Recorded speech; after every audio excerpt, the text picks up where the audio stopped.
Hey everybody, welcome to Ref Time, powered by RTS and produced by Coraggio Media. I'm Tanya. And I'm Crane. We'll be covering rules, plays, points of emphasis, and all things official. Hey! We got Master, I guess it's not Master, Mr. I call him Master, Reggie Hearn. What up? I don't know what that was, but okay. What up? Just got back to the fort. Yeah. Just got back. Back to the old stomping grounds. I don't know if I stomped. Walking grounds. Well, I don't know. There's been some coaches I've talked to who said you helped stomp their team. We'll get into that. Yes, we will. So how long has it been since you've been back in the fort? I think it's been about a year ago now. Okay. I think it was last May that I was here. Mm-hmm. And hoping to make it maybe an annual trip based off my new job, which I'm sure we'll get into. Oh, absolutely. So that's segue then. What is your current profession? Yes, I retired from a 9-year playing career as of last April and transitioned this past September into scouting.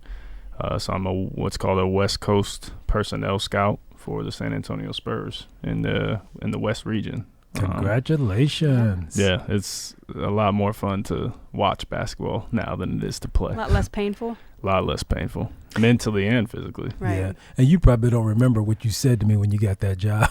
You called me and you said, Dad, now people are going to pay me for my opinions of what I think. Exactly. And way more than I got to play, too. And your other current profession is daddy? Is that right? Yes. Daddy duty, which is the best profession that I could have. Not really a profession, so I don't get paid for it. Right. But yeah, love being a daddy. Almost an 8-month baby girl. She'll be 8 months as of this upcoming I weekend. was thinking it was 7. From 7 yeah, to you're 8. right. Yeah, she's about to be 8. Oh my yeah. gosh.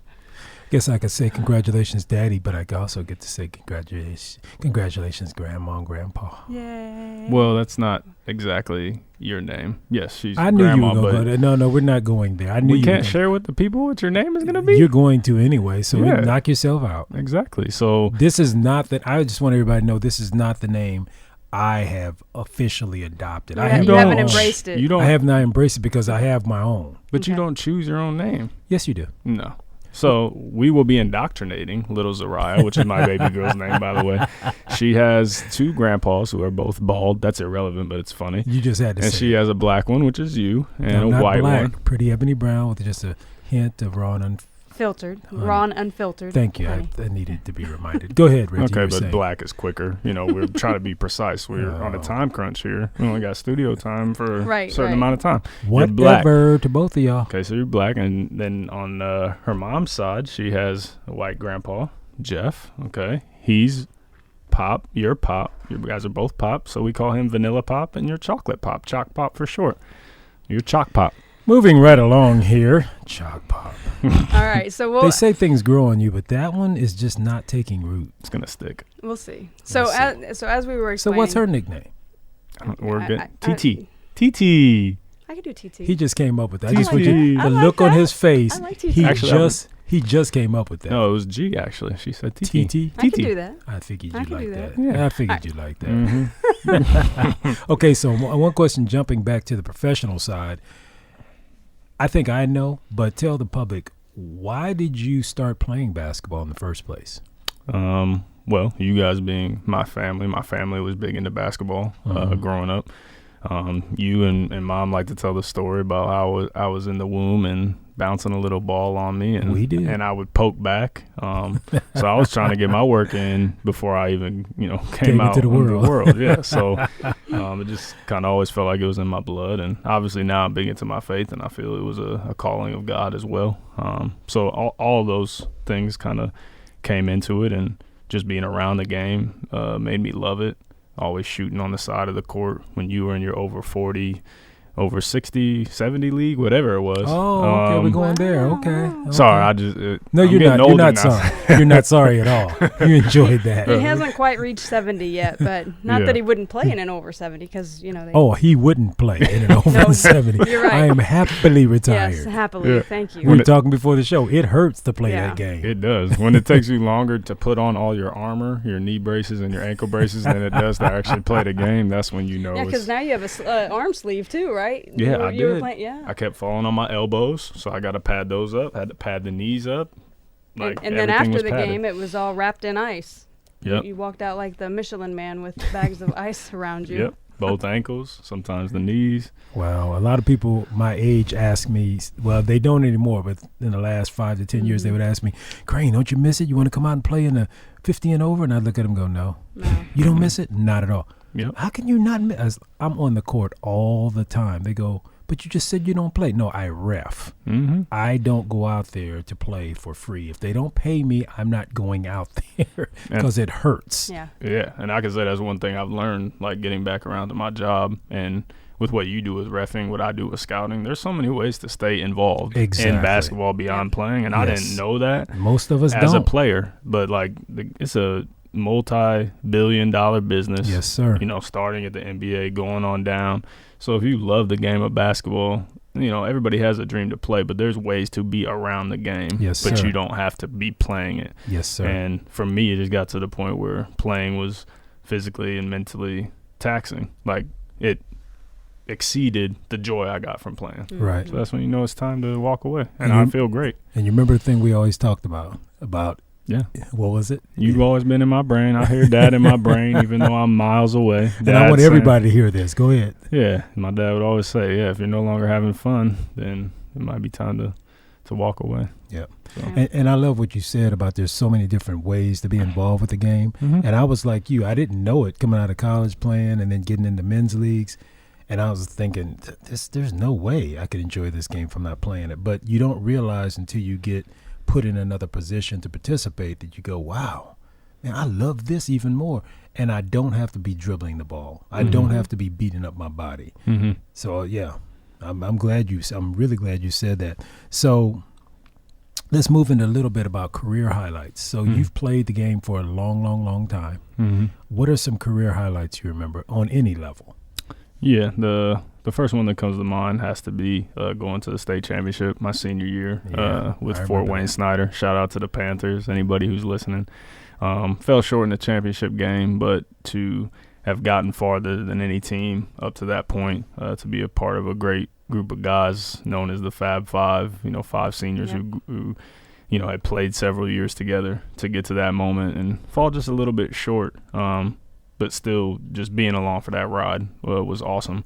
My wife still makes fun of me to this day, though, because she has a state ring. And I do have a state ring, which I tell her, but it's a runner-up ring. So that's unfortunate. I get a lot of trash talk in the house. But you also got an award in that game. I did. I forgot about So, that. I got the Trester Award. I think it's called the Arthur L. Trester Award, Yes. I believe. Yeah, for mental attitude, which I'm not sure how great my mental attitude was, but Especially after that loss. yeah, they had to give it to somebody, so Yeah. I'll take it. But I believe that the standards for that are you have to be high academic achiever, and I think they give it to someone on the losing team. Is Yes. Yeah, it goes to Oh, the they do? Yeah, I it's the believe losing so. team. I never knew that. that? So if Yeah. you guys had won, you wouldn't have gotten that. And that's a Interesting. pretty prestigious award. I Right. had some people talking to me about that, and I go, oh, okay, I guess my son did well. I Yeah. didn't know. It's a very, very prestigious award. Yeah, I think there's pictures of me like holding it with red eyes and crying Yes. and not Yeah. caring and thinking about using it for firewood after the game. But I mean, yeah, Wow. it was a great. No, I don't mean to demean it, but it was like I didn't At that care moment, in the moment. yeah, it wasn't.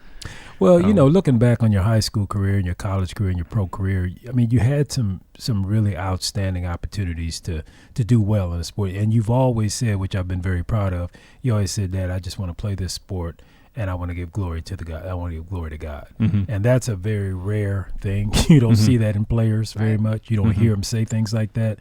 Looking back, and I'm tying this into officiating a little bit, when you played on, well, let's just go back to high school, middle school and high school.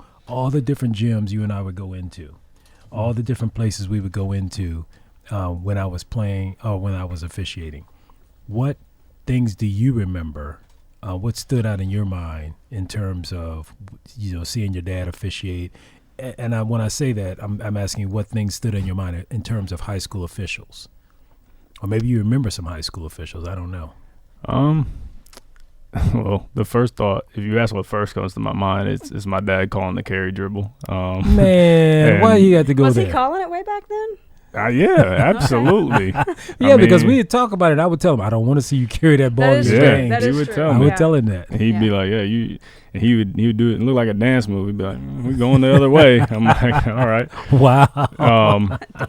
Yeah, I can't say there's anything in particular I very much remember about high school officials. I mean, I think what's been consistent throughout my career is I've been kind of a tough player, and I like when officials let us play. So if I felt like the game was being called soft, I would get really angry about that. Maybe even have like a fit of rage. But now, did you talk to the officials in high school basketball? Did you ever have conversations with them, good or bad?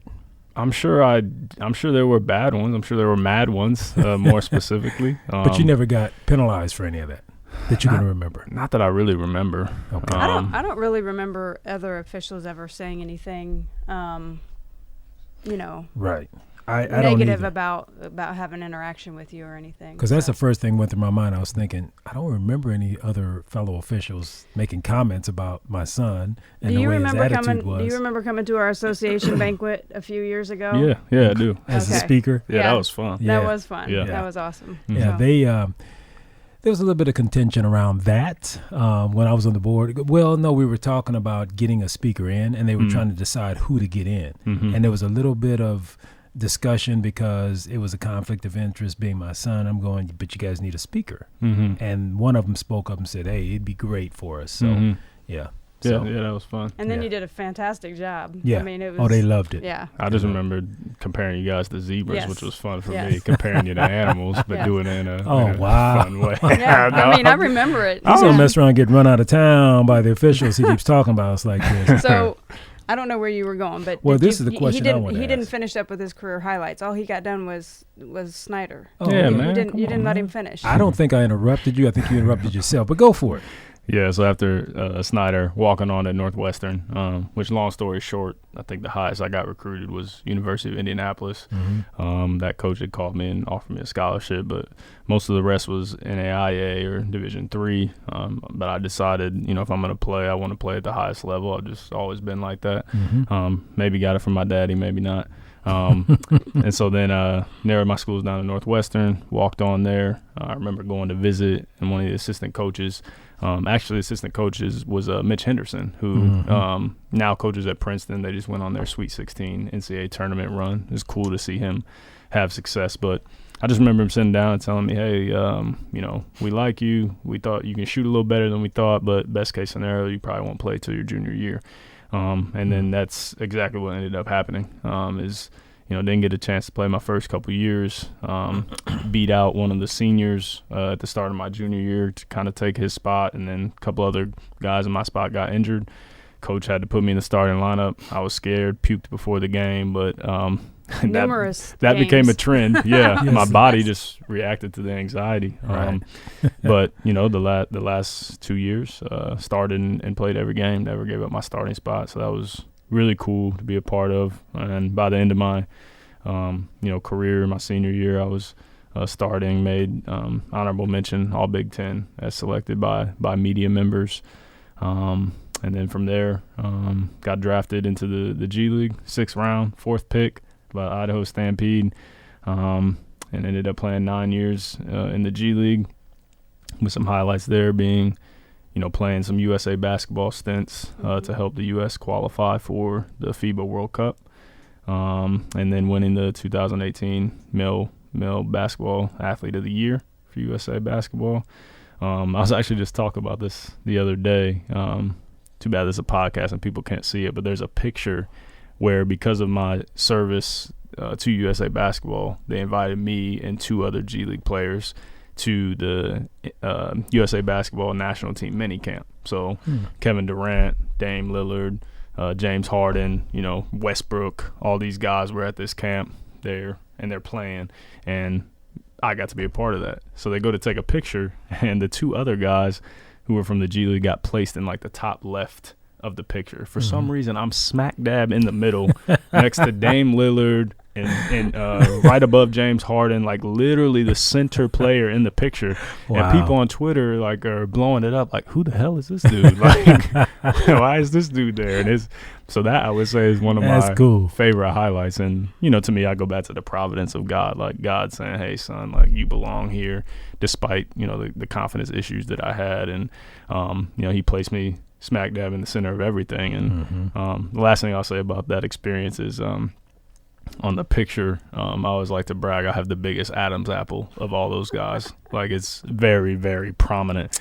And you look at some of these guys don't have any definition on their Adam's apple, man. And I'm just like, that's how you want to clean it up, really? Nobody has a definition. That's where you want to leave it? Yeah, they have no definition. I think we're going to move on from that. Yeah, because your wife is in the background kind of laughing at you. I just thought I'd mention that. And I don't blame her anyway. She got with me. And by the way, this is actually being filmed. Yes, so people can see us. Oh, okay. There's camera right there. Yeah, the camera's right there. There you go. There you can see it. Yeah. I think your Adam's apple is actually bigger than your dad's. Exactly. I don't have a big Adam's apple. I know. That's what I'm saying. That's the point. Mine is big, prominent, strong, manly. Is that what you're trying to say? That's not what I was saying.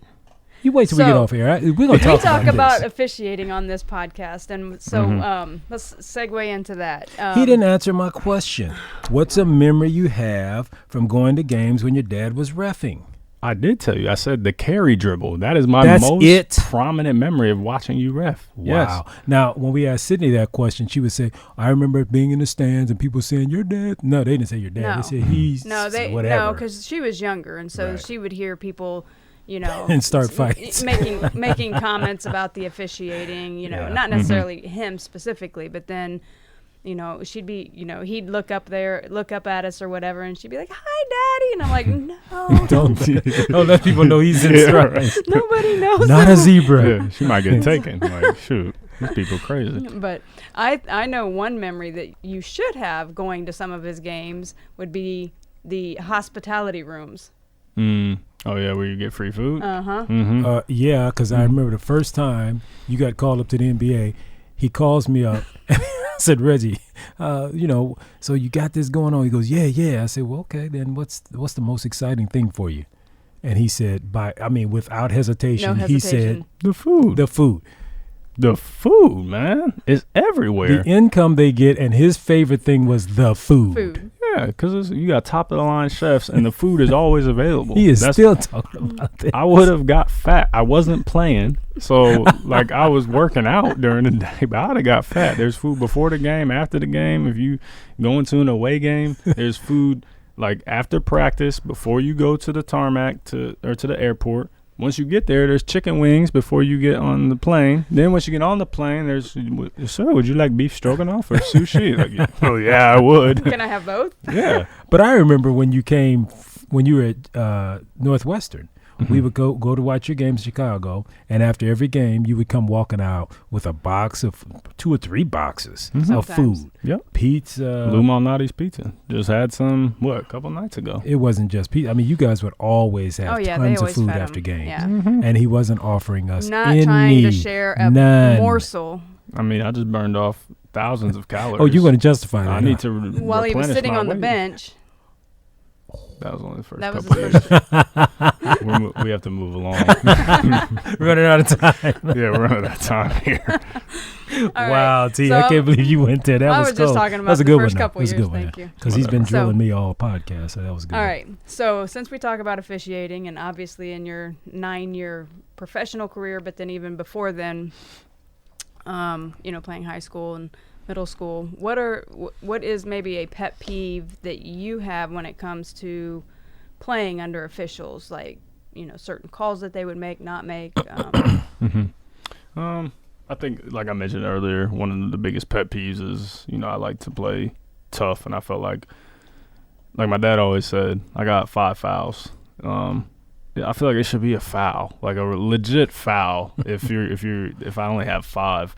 So when things are called so contested, And another one which I kind of came to understand later on, but one I didn't really like is if I felt like fouls were being called or certain things were being called in a way so that officials could take control of the game, especially like, you know, if it happened to be a foul on me that's now my second foul and I have to sit out until, you know, the second half or something like that, or like you can't foul me out on a weak foul. Those would be the ones that I would be frustrated by. And then I would say the last one is I didn't feel like I encountered this too much, but every once in a while I felt like there were officials that you couldn't talk to, and the caveat to that would be I had to be in a position where I'm not coming at them. But sometimes I could feel like every once in a while, like I said, there could be officials that, you know, didn't want to just have a conversation, or I have a genuine question about, well, why did you call it this way but not that way? So, you know, and I hear that from a lot of players, and I'm very approachable, I think. For the most part, yeah. I wasn't always, wouldn't you say? I've changed. Since I've aged, I'm much more patient and much more approachable. I think kid-wise, you've always been very approachable. Maybe not coach-wise. Not so much coaches. Yeah, because coaches, that's a whole different conversation. And we're going to have some coaches on too, because we want to be fair. But you know, I try to tell players, I'm a pro, and they'll say, "Come on, ref," and I'm like, "Yeah, but you got to understand, he or she is different. You know, we're two different individuals. Yeah, but y'all supposed to be. You're not the same player as him. You right, ref." And then they go back to being reality. I mean, that's reality. Nobody's same. So I think the expectation, and I'm not blasting what you said, but a lot of expectation for people about officials is we're robots and we're supposed to be a certain way. I just had a conversation with a coach, Monday, yesterday at a tournament here in town, and I was telling him, I said, well, you know, one thing is, and he was a girls coach. I said, the one thing is your girls, when you play against a certain team, you have to prepare to play against that team because they have a certain way of playing, right? He said, right. I said, well, then officials are the same way. You guys have to adjust your game to us. We're not going to adjust our game to players or coaches. I mean, we adjust our game a little bit in some ways, because if I have, you know, obviously if we've got two teams that are run and gun, you're going to adjust to that. Now, if you've got one team that's a runner and another team that likes to hold the ball, you have to adjust to that. Some do. Some refs don't. Some refs just call it the way they call it. Yeah. You can complain about it or you can adjust to it. I guess that's the way I look at it. I don't know. Maybe I look at it wrong. Yeah. I think the hard part would be like going back to one of my pet peeves. If I just got now my second foul, now I don't get a chance to adjust really until the second half. Like, right. You know, that would be frustrating. But at the end of the day, I mean, I recognize I was a very emotional player. Like, you got me outside of the emotion, outside of the heat of competition. I could recognize referees are human. They're going to make mistakes. I missed some free throws or I missed an assignment. Same thing would happen with the refs. But it would be hard as players because as players, I think we live under the myth of, like, how much control we have. Like, but you really don't have that much control. There's a lot of luck in the game that helps you win. You know, we talk a lot about in the NBA, it's a make or miss league. Sometimes you just don't make shots. Like, there's a lot of factors that come into it. But I think, you know, wanting to be able to control the refs or, you know, just control as much as you can to ensure that you can win is where a lot of the frustration for players comes from. Because we can't, we can't control you guys. Right. And, you know, it's interesting because the three of us, me, Tanya, and Sydney, when we're at home and we're talking officiating, we always hit on the fact that there's several areas we as officials don't impact the game whatsoever. And people don't think about that. I know you know about it because I used to talk to you about it all the time. I step into the middle and I say, okay, what was your number in high school? 11? 11, yeah. I say 11. All right, 11. 2 shots. I bounce the ball, step back. I have nothing to do with that. Teams lose by 3. They miss 14 free throws, but it's our fault because we missed the call at the last second. To me, that makes no sense whatsoever. It's the logic in it is way off bounds. But another area we have no control, turnovers. We have no impact on turnovers. We have no impact on missed shots, as you said. So as officials, we're kind of looking at the world like, you guys are looking at us, and we're going, you guys got most of the control. But that's why we wanted to have, you know, a player on and coaches on to get different perspective. Because, and I think, one of the questions I wanted to ask you, what's your feeling about today's officiating overall, at any level? I would say it's like anything else, and I hope this isn't a cop-out answer, but it's a work in progress. You know, having experienced what the officials are doing at the pro level. I mean, they're having meetings constantly every year. They have meetings with teams beforehand. They say, hey, here's our points of emphasis. Here's what's going to be called. They set a firm boundary, and then they call it. Sometimes I think it maybe is too much, like there's overcorrection on maybe certain calls. But, there's meetings and there's efforts being had to be as good of officials as possible. There's 2-minute reports, in the NBA. And you asked about officiating at all levels, but, I have experience in the pros. Right. They do 2-minute reports. They review, how things went in the last 2 minutes of a game because that's crunch time. It's important time. I actually just was talking to some officials when I was out at the Portsmouth tournament in Virginia, which is a big event every year for college seniors. And, they're telling me they have to do some written reports after every game. Like they have to almost tediously, what's the word I'm looking for? They have to tediously mark out, the decisions that they made and why and what was good and what was bad. So when I hear stuff like that, I feel like, okay, I don't feel like we as players or coaches can say they're not trying. And, we're never going to reach perfection because even when you dissect the call, we can watch a call slow motion 10 times back. And depending on what vantage point you look at, people are going to look at it different. So there is no perfection. So, I do feel like, it's about as good as it can be in terms of the effort to make sure that games are officiated well, to be honest. Having not had much experience at the high school level recently, I don't feel like I can comment too much on that. I can say when I watch college games, I personally am not too happy with it. I feel like that it can be a little soft at times, especially when they only have 5 fouls. Like the inability to really touch guys on the perimeter can be frustrating to watch. But then again, you have to go back to, is that the officials or is that the rules that have been put in place? Right. Officials are there to carry out the rules. Right. So I would say overall, to summarize my answer, I feel like there's a good effort on the part of officials to try and officiate a game as fair as possible. You just can't catch me in the middle of a game in the heat of a moment because I'm not going to say that. We know. But, as I was listening to you, I was thinking, that's his face. I was thinking about what you said about the officiating on the college level. I think one thing is you and your wife, you guys are both more attuned to the pro level. And I think what happens when I worked a little bit of the semi-pro level, your mindset is it's a much speedier game. It's a much stronger game. It's a much more high, they have a lot more talent.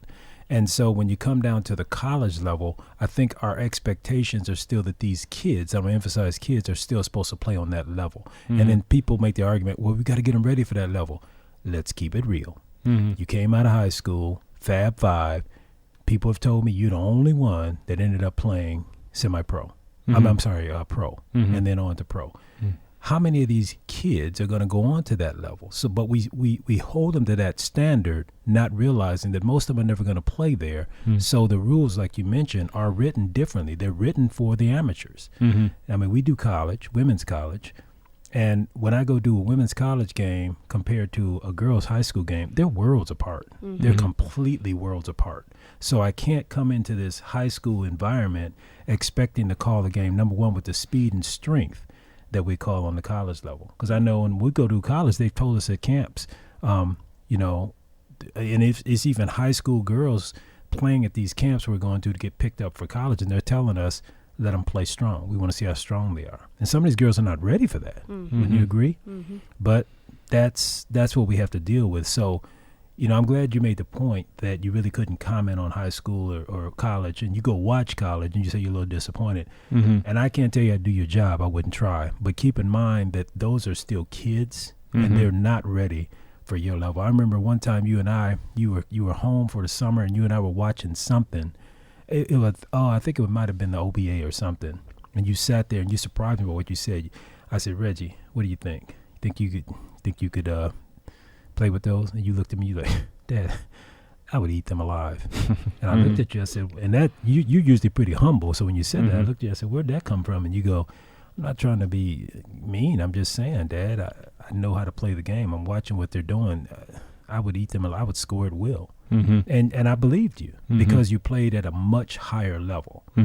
So I just always keep that in mind when I'm watching the different levels. The officiating has to be done differently because it's amateur versus pro. And pro, we always tell people, NBA, that's basketball, but to us as refs, it's not really basketball. It's more entertainment. That's what it's meant for. And people say, why they get 5 steps? Because they get paid millions of dollars to and you don't want to be people in a gym watching me blow my whistle to stop Westbrook from getting this highlight dunk. You don't want me to call the 4 steps. And they go, yeah, you're right. Well, they stop complaining. I mean, it's entertainment. Yeah, you should hear some of the things I say to my wife as I'm watching some of these games. I'm like, that's a travel. They literally never call that. But watch, he takes 2 steps before he even puts the ball on the ground. Yeah, absolutely. Like, it looks pretty, like a nice little spin move. Exactly. And what we hate is when on the high school level, I call a carry dribble or a travel, and in the pro it's not a travel. But people always want to compare this level with that level, and I'm like, you can't do that. But I can't explain that to people. They don't want to hear it. They just want me to let the high schoolers play like the pros play, but they can't do what you guys can do. And I'm going. And we have different rules. We have different standards. The NBA allows that gather step. We don't have that at There's the high no school gather level. step. We don't have it at the college level. Correct. There's no gather step in the rules. Interesting. Yeah. And people don't know that. In the pro, it's called a gather step. Well, and I mean, there's a lot of differences from the NBA rules and the way they allow players to do certain things versus what we are told to, what our high school rules are and what our college rules are. I mean, for instance, it always trips me out that at the NBA level, they allow the free throw shooter, as he was releasing the ball, to step over the free throw line. Right. And I'm like, in high school, you can't do that. Can't cross the line and until I'm it thinking, touches the rim. if a high schooler has to stand there and make a free throw without moving his feet over the line, his or her feet over the line, why can't the NBA players do that? They're stronger. But again, they're stronger, they're faster, they're more agile, so the rules are completely different for the speed of the game and the strength of the game. Yeah, but, we call that stuff. And then the problem you have in high school and college is a lot of refs watch your level. They watch refs the level or G fans? works. The refs on our level watch his level on TV of playing. They watch him. And that's, you make a good point. You said it before.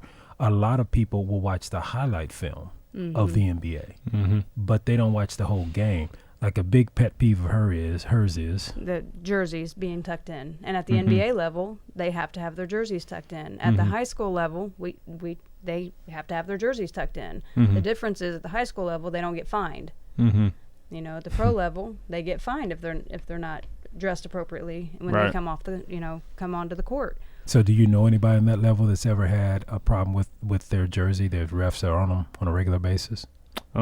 I feel like there's been years where it's been more emphasized than others. There's players I can think of right now that their jerseys come out a lot and then they stay out. But, that's just kind of the way it is. I think it was a point of emphasis a few years ago when you come in the game. It'll be a delay of game if it's not tucked in. And so, you see guys coming in the bench. As soon as they come in, they're always doing this. Yeah. I'm like, why you even bother to pull it out when you go sit down? I don't get that. I always play with mine in because back in that day, we nobody played with their uniforms out when I played. That was a long time ago. Yeah, you guys had the really short shorts though too, didn't but you? our uniforms were always tucked in. They were always neat. I don't even remember playing against or people on my team that played with their jersey out. Yeah, different era. Different era, completely different. Like she said, short shorts especially. You just had to go there again, didn't you? Bald heads. I didn't have a bald head. He wasn't bald back then. He actually had a full head of hair then. Well, it was short, full head. Yeah. Oh, here's a good one. And we'll probably have to wrap up with this question. Yes. How has your view changed about officiating since retiring from playing?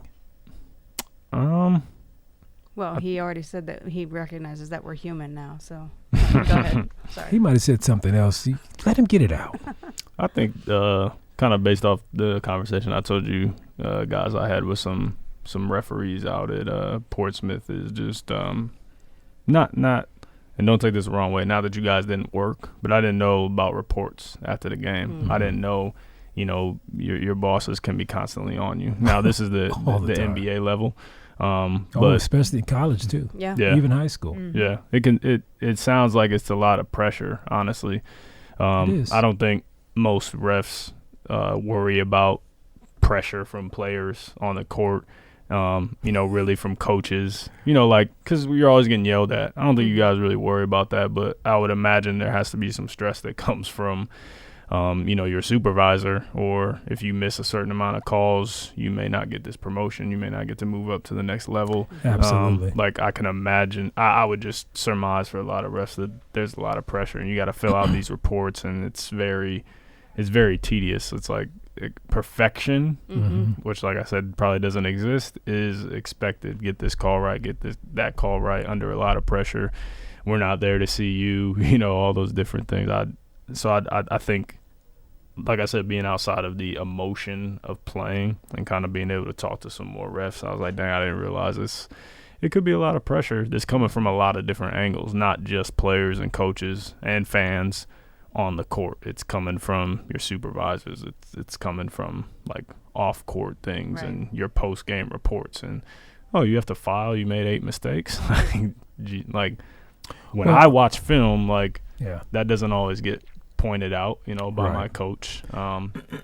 So it just sounds like, that makes you guys a lot like the players, in the sense of, there's, we're all on display in front of other players, coaches, fans, but then you also, once you get to the other side, you get off the court, okay, the next day you got to watch film and your play is broken down. It just sounds like stressful. It's really no different from you guys. We, like you said, we're all on display. You guys are just on display in a different way. But yeah, we have to break down film, break down certain calls. We have a pregame meeting. We have a postgame meeting. That's high school and college. Yeah. And then college. We don't at the high school level, we don't necessarily have to fill out reports. The only time we really fill out a report is if we have to call technical. Or an ejection. Or an ejection. And so then we do fill out reports with the IHSAA. Now, the one high school game I had this year, which was the melee of the whole year. Yeah, South Bend. South Bend Riley versus South Bend Washington. And you probably didn't hear about it, but I drove over to South Bend and did this game, and it was a boys varsity, and a fight broke out during halftime while we were in the locker room. And the fans. Yeah. And the fight was so bad. The players were fine, but it was a rivalry game. There was rivalry gangs there, and the fight was so bad they shut the game down. They canceled the game. And I think about 3/4 of the police department was at that school that night. I think it was more than that. I think they said every police officer that was available was there. Well, they might have just been there to watch, because that's what all there is to do in Indiana, right? High school basketball on the weekends. They were already at the game. But okay. So did you have to file a report on that? No, that's my point. I didn't have to, because I was not the crew chief or the R. But the referee, because we're umpires, referees, the number one crew chief, he did have to file a report of what happened. But like I said, the teams were fine. It was very, very well played game, high level athletes. I mean, this game was definitely above the rim all game. Deafening sound from both sides every time somebody scored. But yeah, we did have to file a report, which is rare. But sometimes we do on the high school level. Now, college is different. College, we have to file reports on just about everything. We file reports. Basically, if there's no incident, throughout the game or whatever, or we didn't have to review anything or whatever, then we basically just send a, hey, everything went well type of thing to the supervisor. Or the assigner. Yeah, or if there's a call that maybe we question, we might go back and, clip it or whatever and send it in and say, this is what we had on this, should we have had something different type of thing. But but I'm not at the higher level college, so I'm NAIA level and stuff like that. So so it's not as stressful as it is as you continue to climb up. But so what this is the last question I have. What needs have you guys seen in terms of lack of officials on that level? Is there a lack of officials in the G League or the NBA? Based on my limited knowledge, I don't think there's a lack of officials. If you talk to players, they may say a lack of good officials. Right. Don't worry, they say that on every level. Every level. Yeah, but I don't think there's a lack. I think now personally, I think there's a lack of good talent too. I just thought I'd throw that into the players. I'm just saying, seriously. Yeah. I don't say that jokingly because I think the quality of the game has gone down. The carry dribble, that's just one aspect. The disrespect of not even want to tuck your uniform in. I just think the whole. Just the disrespect. I think in the general. whole game. I think I love basketball. You know that, but I think the game has suffered because the generations have gotten softer. You would admit that the players are a lot softer. Contact, they can't take as much.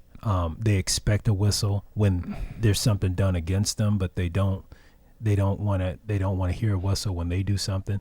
And people say that's every generation. That's not true. I mean, back in the day when I first started playing basketball, you don't remember this. You fouled somebody, it was mandatory. You had to hold your hand up if the foul was on you. Mm-hmm. If the referee went like this and pointed, you had to hold your hand up. I mean, now players. This is how they hold them up. Was that a Reggie Hearn? Yeah, it was. No, this was more of a Reggie Hearn. On the floor looking up. Yeah, exactly. I haven't fouled in my life. He owns it. He owns it. I think that's a layered conversation, though, talking about, players getting softer, because I see why you say that, but also, like you said, that at least in the NBA, that it's about entertainment. So when they instituted the rules about, like, no checking on the perimeter and things like that, that only opened the door for players to now say, oh, okay, this is the rule. He can't touch me, so – you got to get off me. I mean, that's how players adjusted. Like, if we knew going in, this is a bloodbath, okay, I'd be on board with that.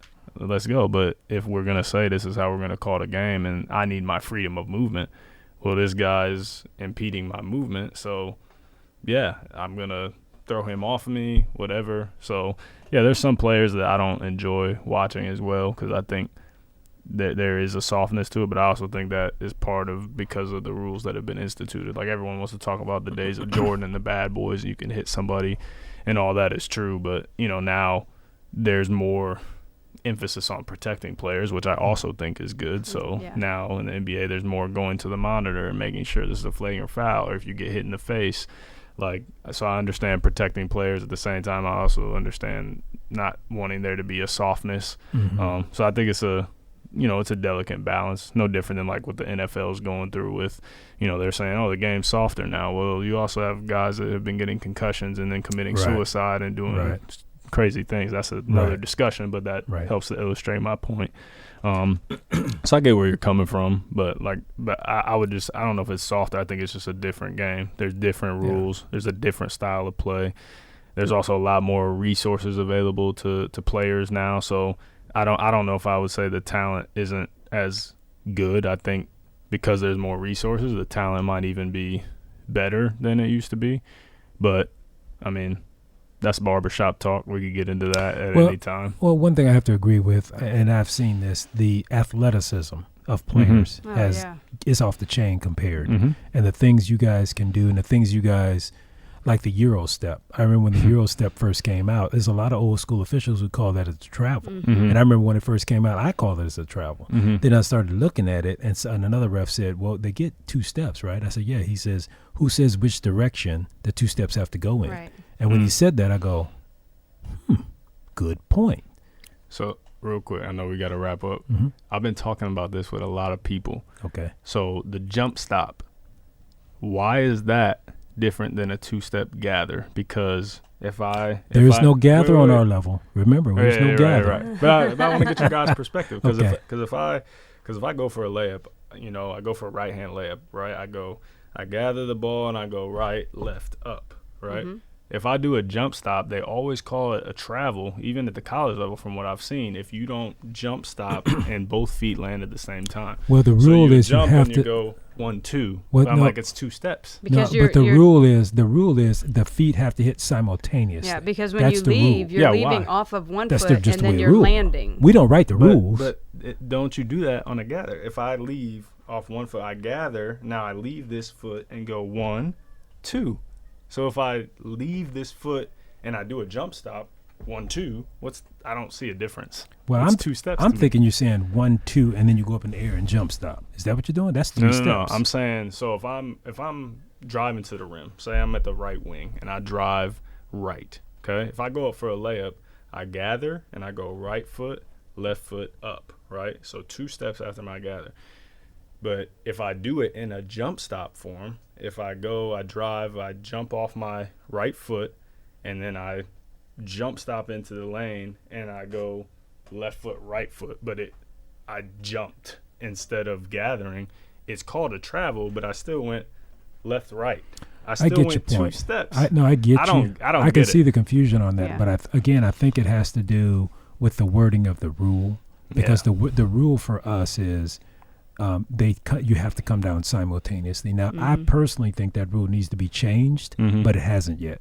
Yeah. So I think that's where the conflict is because the rule says one thing, what you just described doesn't sound like a travel, but the fact that the player did not come down simultaneously, that probably is what makes officials go ahead and put air in the whistle. That would be my thing. What do you think? Yeah.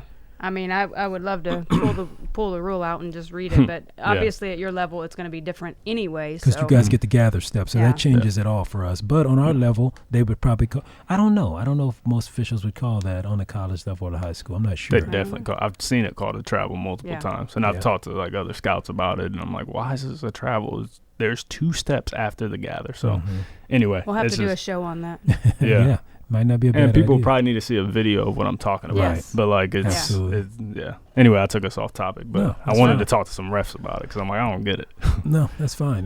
Because who knows? One day we might get into helping to write the rules as well. We've been going down a lot of other avenues. So, but thank you for joining us. We really appreciate it. And as you know, our referee training school will keep on moving, and we'll keep trying to make things better.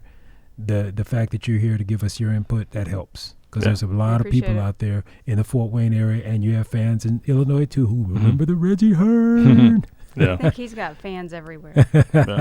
Well, if there's one last thing I would say, anybody who's interested in getting into reffing, you're in good hands with these two. I don't say that just because it's my family. I think they care about their craft. I've seen up close and personal how much you guys care about your craft, and you talk about it afterwards and break down the rules and stuff. So I would say that first, and then secondly I would say just coming from a former player, like as emotional as a lot of players get, I think I could definitely say reffing is very hard to do. I did it at one of the D1 camps here in Fort Wayne, and I feel like I got a good hang of it somewhat because I grew up around you guys, but it's also hard because there's no different than on the court. I'm playing off my instincts. I don't think most refs sit there and in your conscious mind, moment by moment are saying, I'm going to call this, I'm going to call that. It's instinctual, right? And so it's hard to train your instincts and the speed of the game. Like I recognize it's hard. So just in my playing days, obviously it was, you always want things to go your own way. You always want to control things, and that's human nature. But like I said, being able to take a step back, and I've told other refs I've come into contact, I've told them the same thing, that I appreciate what you guys do. I realize it's hard. Don't listen to my emotions, in the middle of the game. It's hard. It's hard to get right, and even within that, what is right. Like I've said, like I've thought before, like are there going to be robots one day who can referee? But I'm like, that would be so hard because you'd have to input in them, okay, how much percentage of contact is a foul? 30% of his arm on his hip is now a foul. Like, you guys have to gauge that in real time. Like, it is really tough. But in the heat of the game, he wants you guys to be perfect. But reffing is hard. So for anybody who's interested, like, you're getting into a hard business, but it's a way to stay around the game. So I encourage anybody who's interested to do it. Absolutely. And before we check out, I just want to say to people that anybody who's watching us and listening. I thought he was giving me gear. No, we're not giving you gear. You thought. He was like, before we get off, I want to present you this nice hoodie for coming on the podcast. I know, man. I want the hoodie. I haven't even gotten the hoodie She yet. hadn't even got the hoodie yet. But I just want to let everybody know these are the new. We want to show these. Yeah, these are the new. This is the latest gear that we have. RTS gear that's coming out. Ref Junkies. It's a group out of another state that we work with. And a ref junkie is a referee with a compulsive habit or obsessive dependency on officiating. Yes. Now, if you guys were smart, a lot of, the reason why a lot of celebrities get a lot of free clothes is because the people who have those brands want them to see famous people wearing it, and he's still trying, isn't he? Trying. So I can take this, out to the West Coast where I live, in the basketball circles where I'm at. Now let me ask Reggie, you this. what is Ref Junkies? Well, let me tell you about it. Well, let me ask you this now. Since this is going to be aired out there and across seas and everywhere, aren't we doing the same thing right here? You are, but not everybody's going to be listening to the referee podcast. Would you tell them they will? You tell them to watch because we they can want to strike see a you. deal here. He's trying. I promote it. You give me hoodies and gear. Yeah, I promoted you. Give me hoodies. Also, this for is my a great wife T-shirt and my little baby girl. He's really and anyone pushing else I deem necessary. And then we also have them in black, and the thing. What? Huh? Whatever. Okay, so we have in black. And we have long sleeve. We have short which sleeve. we have on. We have black, and This we is have them in gray. Short sleeve black. And then, well, anyway, I'm just showing you guys the gear because we want you out there promoting officiating because everybody loves a good official. And like we always tell people, come on over to the dark side. Did that sound like Darth Vader? And on that note, we're done. Thank you again. Reggie Hearn, thanks a lot for coming on, and we really appreciate you. And until next time. Thanks for having me. Yes, Chalk Pop. Thanks again for listening to Ref Time, powered by RefTrainingschool.com and Hoosier3on3.com. Produced by Coraggio Media, Ref Time is recorded in WELT Studios in beautiful downtown Fort Wayne, Indiana. To join RTS, visit reftrainingschool.com. Please like, subscribe, and share with your friends. Until next time.